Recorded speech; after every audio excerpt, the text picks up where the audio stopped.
On this episode, we're going to have a look at the engine that I've bought for the Firebird. Right, time to have a little look at this engine. It's very dirty. I've literally not touched it. Well, I have touched it. I've taken the intake off, which is over here, and there's quite a lot of damage, which is a bit annoying. This is actually a warranted part of the engine that I bought. Obviously, I can't really make a warranty claim because they're in America and I can't send anything back. So there's various broken things. It looks like it's been rolled down a hill. A couple of broken pipes. MAF sensor at the back there is broken. But never mind, it's got all the injectors. I'm not going to use this anyway, so no great drama. But if anybody wants a truck intake in the UK, let me know. And you can probably have it for not very much money at all. Anyway, so what we've got is an LQ9, which is a 3rd gen LS with a iron block. So it's like an LS2, but iron block, not aluminium. And it's from a 2003 Escalade. The car had a front impact. Looks like they crashed into something that was not moving. On the passenger side. So we need to look for any damage on the right hand side there. It's pretty dirty, does need clean. I've taken out the knock sensors. Don't think I'm going to use those either. We've got oil pressure and crank sensor on the back. We'll be using those. The strap that's still there, so that's useful, I suppose. I bought a lifting plate, which was very useful. It just goes on the valley pan on here. So manifolds need to come off because I can't use those. I need to buy some proper headers. And I've seen that these studs can break. I know manifold studs are always a problem, aren't they? So I'm going to crack those off. This was all smashed. I need a short-term solution for that because I'm going to change these covers at some point. I don't know whether I'll do that before the engine goes in the car. Probably not. So I'm going to have to put something in there. It's supposed to have a big neck filler thing. Water pump and tensioner. So we've got a serpentine belt tensioner there, which looks fine actually, but they're not expensive. And the water pump also spins nicely, no bearing noise or anything. But both the inlet and outlet, whichever way around it is, don't know, they're both on the right hand side. I don't think that's what I want to do. So there's difficulties with these LS family engines in the spacing of the crank and the water pump and all the tensioners varies. So what I'm going to need to do is find a water pump. I think a Camaro water pump will fit. We'll have the one intake or I think it's the exit actually on the left hand side, so that I can run a radiator without having a big hose around the front. I think that'll be the right spacing for the crank pulley I've got. And obviously the tension is no great drama. So the only thing to sort after that is an alternator and the correct bracketry. I don't know where. There's two locations for the potential locations for the alternator. You can have it up the top up here, or you can have it down here. And I'm thinking down there would be better. So let's WD-40 these manifold bolts and see if they come off without snapping. So we're all good on passenger side, but on the driver's side, because I was saying it's so easy, we've got one snapped one here. It literally just must have been on its way already. So I need to get that out.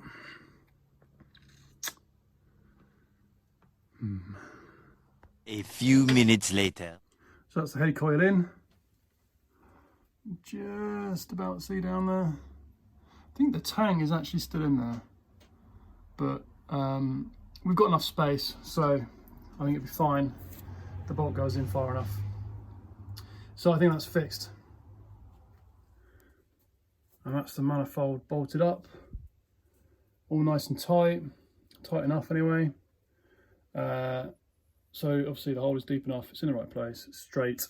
So that is good. So I think I said before, front main seal looks fine. This sump has been off before.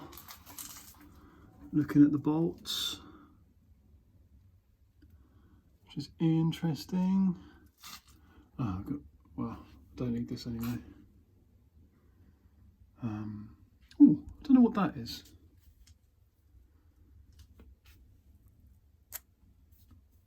Could be oil temp. I'll have to look that up. We've got a bit of oil up around here. I think that's just from the oil filler, which is directly above. Let's have a look around the other side.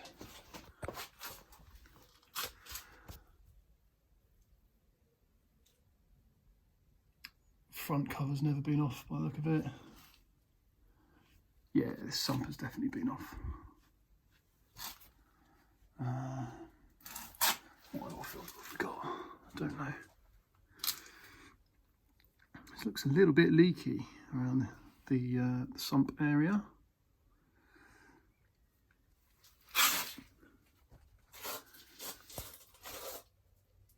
Nothing to be seen around the back, so that's good to know. Yeah, quick spruce with some dejizzer. I think we'll be alright. So spark plugs don't look terrible, but they do look like they should have been changed quite some time ago. Look at the gap. Humongous gap on some of these. Obviously the electrode is worn down. NGKs? No, AC Delco. So proper plugs in it, so that's something. Should have been changed some time ago, but there you go. It's probably missed its 120k service or something. Looking down the bores, and I'm not sure whether this is gonna be visible or not. So we can see the pistons, they are flat top, so that confirms it's an LQ9. Got that little dimple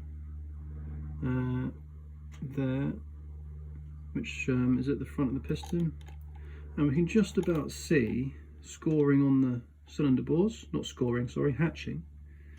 So that's good. That looks like it's in pretty good condition, so I'm happy with that. Let's just whip the valve covers off and see what we're like under there. Well, valve covers off, and on the passenger side that looks really good to me. None of these are loose, so that's good news. Don't see any broken strings, also good news. The colour, I like the colour. That means that it's had recent frequent oil changes. So this engine has done 141 or so thousand miles, which is more than the breaker told me. They told me it had a less than 135, but I mean, splitting hairs for 6,000 miles, just don't like being lied to. On the other side, we've got a lot darker coloration of the rockers. I believe that's normal because this side doesn't have crankcase ventilation, I believe. I think that's true. Or it does have crankcase ventilation, whichever way around it is. So I don't think that's a problem. Again, there's no excessive movement in any of these. So, happy. So I don't have a starter motor on at the minute, so I can't spin it over. It does spin over by hand. All seems absolutely fine. So that's good news. I don't know entirely what I'm going to do with it refresh wise yet. Certainly it's going to get a water pump, tensioner, alternator, starter, and associated bracketry. We've got sump to go on.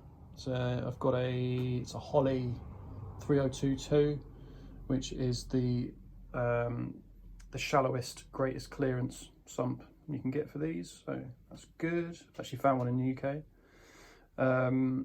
I do want a baffle for it though, which is another couple of £100. You can buy a balancer for about £400, but probably a bit more by the time it's in England. I'm not entirely sure why. If there's is there a problem with these balancers? Just looks like a crank balancer to me. So I need to do a bit of research on that. And obviously this thing is going to get cleaned and painted. I might do bearings while it's out car, and probably not going to take the heads off. The other thing I could potentially do is timing chain, but it's quite a lot to buy, so I need more coils. The coils were broken, arrived broken, and some other bits and bobs. So that's where we sit with the engine. Right, I think it's time to start cleaning this up a little bit. I'm happy that there's no leaks from anywhere that will cause a problem in the future, so time to clean it up and degrease it.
Right, so giving it a quick spruce with the jet wash and some degreaser. So let's have a look underneath the sump, or inside the sump, and see if there's any surprises in there. Hopefully everything's fine. I've already taken all the bolts out, so we should just be able to... Oh, I've missed one.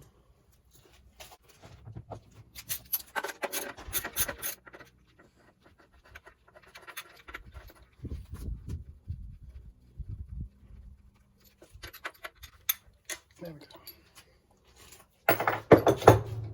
Right, so in theory, this is just going to come off. Easy as that. Oh. What's going on?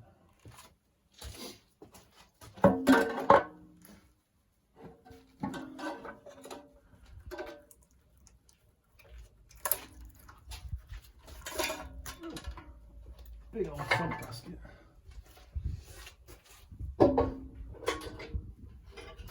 Right. Now then, let's have the windage off. In fact, the pickup tube off first, which I can't. Only one bolt.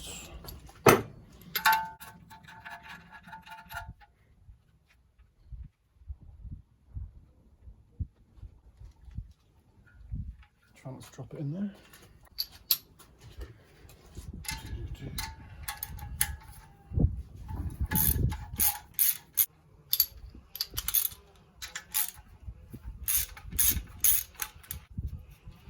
We do have another sump which comes with I think it comes with a windage tray. Certainly comes with a pickup.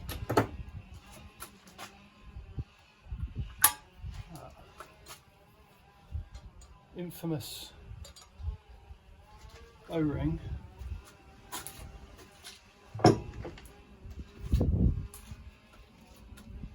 Is absolutely fine. Absolutely fine. You can see that. So that's something.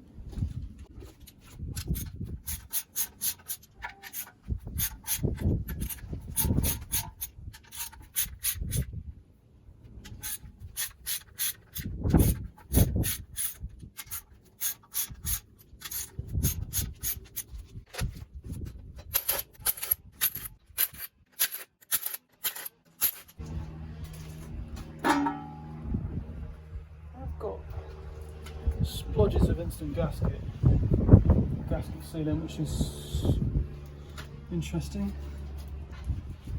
Everything looks pretty fine in here though, so far. So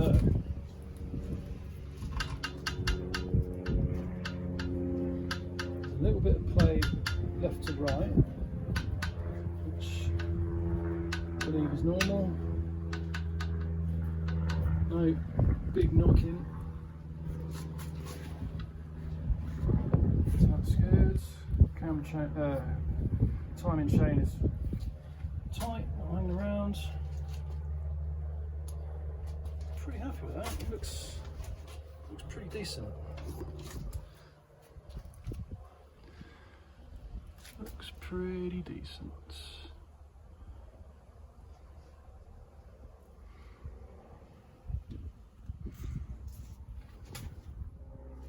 Just putting this thing back together, and there's a lot of sealant all over this sump gasket, and in fact it's broken up here. So I wonder if someone had an oil leak and decided that rather than changing the gasket they would just gunge it up. It's all twisted, but I probably did that taking it off. Well, I see no other evidence of bodgery, so I think I'll just let that go.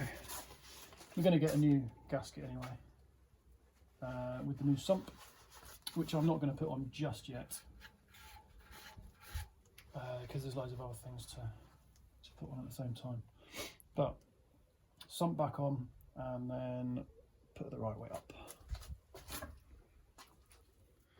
So I've dried that off, sprayed a bit of WD-40 down the bores and in the various bolt holes so there's no rusting, and that's how that's going to sit now until I decide exactly what I'm going to do with it